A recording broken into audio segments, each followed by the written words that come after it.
ধ্বংস করেছে, তারা গণতন্ত্রকে হত্যা করেছে। সেই কারণে বাংলায় আজকে শিক্ষিত বলুন, যাদের মেধা রয়েছে, যোগ্যতা রয়েছে, তারাও যেমন কর্মসংস্থান পাননি, ঠিক তেমনিভাবে যারা লেখাপড়া করতে পারেননি তাদেরও কোনো কর্মসংস্থানের দিশা বিগত দিনে যারা সরকার চালিয়েছে তারা দেখাতে পারে। তাই মানুষ আজ বেকারত্বের জ্বালায় ভুগছে। সেই জন্য আজকে অন্নপূর্ণা ভান্ডারের দিন আমরা বিশ্বকর্মা যোজনা চালু করছি। বিগত দিনে তৃণমূল কংগ্রেস বিশ্বকর্মা যোজনাও আটকে দিয়েছিল, মামলা করেছিল।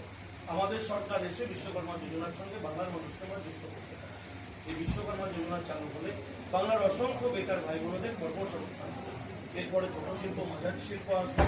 সুতরাং আমাদের লক্ষ্য হচ্ছে মানুষকে কর্মসংস্থানের সুযোগ পাই করা, শুধু ভাতা দেওয়া না। এটা প্রয়োজন ছিল মায়েদের সম্মান জানাতে, প্রতিদিন 100, মাসে 3000। তার জন্যই আজকে অন্নপূর্ণা ভান্ডার চালু করা হয়েছে, মায়েদের সম্মান জানাতে। বাংলার মায়েরা প্রায় 60 লক্ষ মায়ের অ্যাকাউন্টে টাকা ঢুকেছে। আগামী দিনে আরো অনেক মায়ের অ্যাকাউন্টে টাকা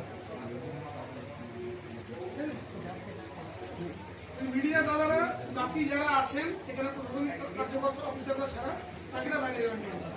আমরা রিকোয়েস্ট করছি প্রশাসনিক আধিকারিক ছাড়া বাকি মিডিয়ার বন্ধু পার্টির যারা তারা বাইরে যাবেন। ওনারা ডিস্ট্রিক্ট প্রেসিডেন্ট থাকবেন আর বাকিরা বাইরে যাবেন।